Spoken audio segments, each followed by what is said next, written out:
Hesitation kills.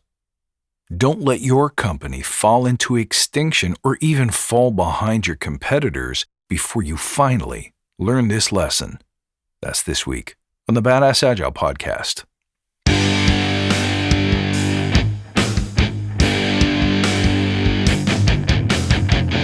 Greetings, team.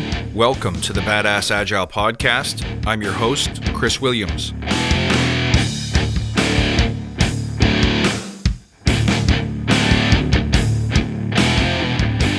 What's up, my friends? Thank you for being here with me. It's great to see you. Unlike any other time in history, the market is screaming for solutions. Can you hear it? All right, before we dig into it, let's take a moment to remember why we're here. To create an elite tribe of leaders who truly serve their clients and communities by doing what matters and what works, relentlessly chasing value and excellence like a badass. There's so many resources out there about what you need to do to be agile, but we're focused on who you need to become in order to lead teams. So let's hammer down those fundamentals to create a truly unique and powerful force in this industry. If this episode helps you, please help us out. Tell your friends. And why not join in on the conversation in the Badass Agile Listener Lounge on Facebook? All right, look at the forces that are swirling around us. What's going on in the marketplace right now? You got the Great Resignation. You have political and identity divide. You have social media. You have technological evolution like Web 3.0, cryptocurrency, not to mention violent conflict around the globe. Now, all of these are new and shifting forces that companies are caught literally with their pants down in dealing with. We're not ready. And because we're not ready, we're not graceful in how we respond. And if we're not ready and we're not graceful, guess what else? We're not going to be very quick either. And some companies, I'm telling you right now, won't survive because of the way that they respond. Not just the way they respond to the politics, but the way they respond to the shifts and the demands of their customers, their industry, or the community. Now you see, great companies will arise from all of this confusion. Those who aggressively and fearlessly deal with the future are those who will capitalize on it and survive. Now you can pretend that these forces don't affect you. You can pretend that these are strictly capitalist or money matters and that you don't need to care about them. But the truth is this: you can't pretend that your company's in first place when it's actually at the bottom of the pile. And if you're at the bottom of the pile, your future is at risk. The stability of your employment, of your engagement, is not guaranteed. So what must we do? We must stand up and help our companies become better. Let's take these badass agile skills that we've been learning for the last 5 years and help our companies improve the way we respond, the way we react, and the way that we shine in the face of crisis. There has never been a better time. So what specifically do we need to teach our companies? Well, the first thing is to teach leaders to use the principle of maximum value first to communicate your approach. What do I mean by that?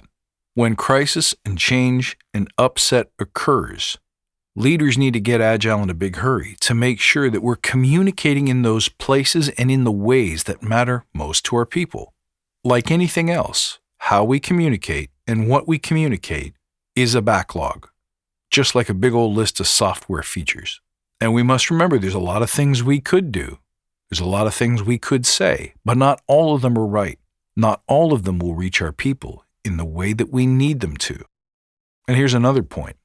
If you don't have an approach, if you don't know what to say, if you don't know what's needed right now, start with this. Communicate your commitment, your passion, and your care. So often in the past 2 years, I've seen organizations trying to respond to massive change, uncertainty, and even crisis by going away and planning what they're going to say for 6 months.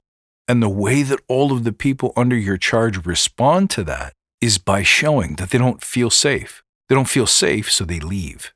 They don't feel safe, so they don't know what to do. They don't feel safe, so their internal levels of anxiety and clinging to the past instead of embracing the future go through the roof. Start with what's human. Tell them that you're on it. Tell them you don't know how to do it perfectly because no one's ever done it perfectly before. But you're on it. You care. This matters. And in this moment, it matters more than anything else to let you know that we're going to be okay. Now, of course, you got to back that up with action. So how do we do that? If we don't know what we're going to do next, if we don't know what the right thing to say or do is, what shall we do? Well, what would Agile insist or require that we do? We're going to propose, or at least help leaders propose, experiments that directly help address your business challenges.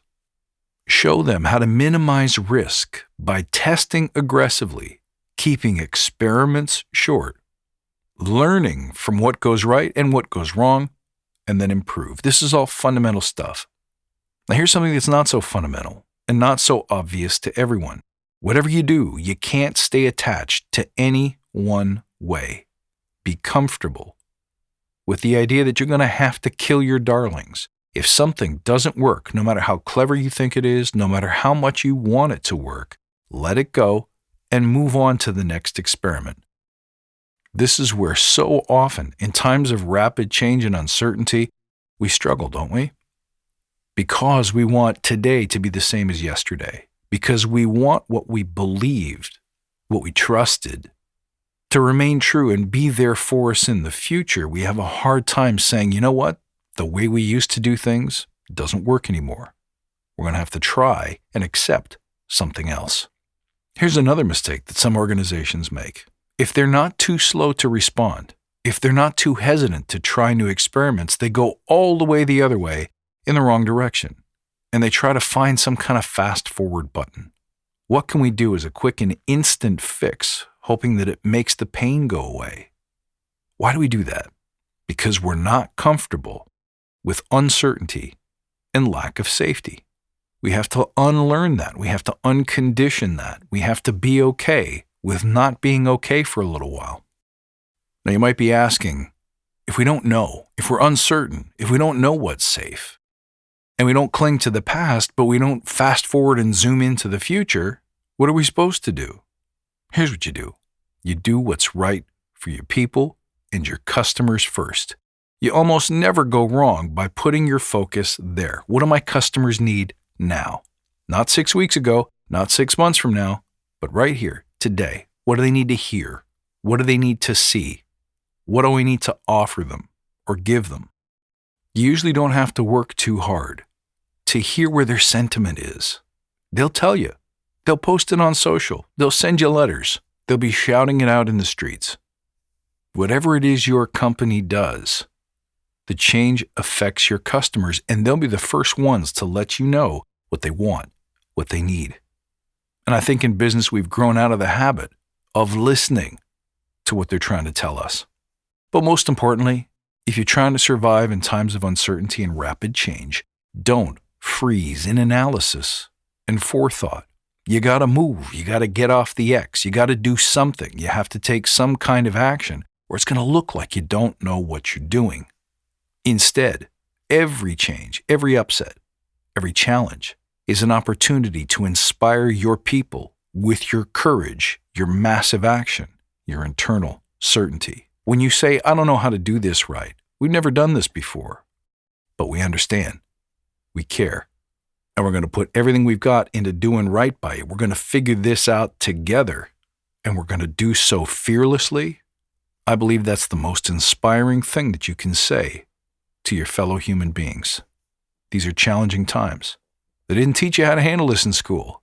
What you're going to need is a different set of capabilities. Some badassery. It's probably a better word for that. And this is what we teach in the Forge, that leaders are actually people who simply go first. These past few years have been so different than anything we've seen in the past half century. And I truly believe that how you show up as a leader, how you show up as a company, matters. This sets the tone for how you succeed in the years to come. Think about it. And stay in touch. Stay in the conversation. Sign up for our mailing list. Make sure that you subscribe to this podcast so that you never miss an episode. We're always here in between your ears. You can check out my services, products, or hire me as a speaker by going to badassagile.com, finding me on Twitter at badass_agile, or on Instagram at badassagile. I look forward to seeing you next time, and until then, stay badass.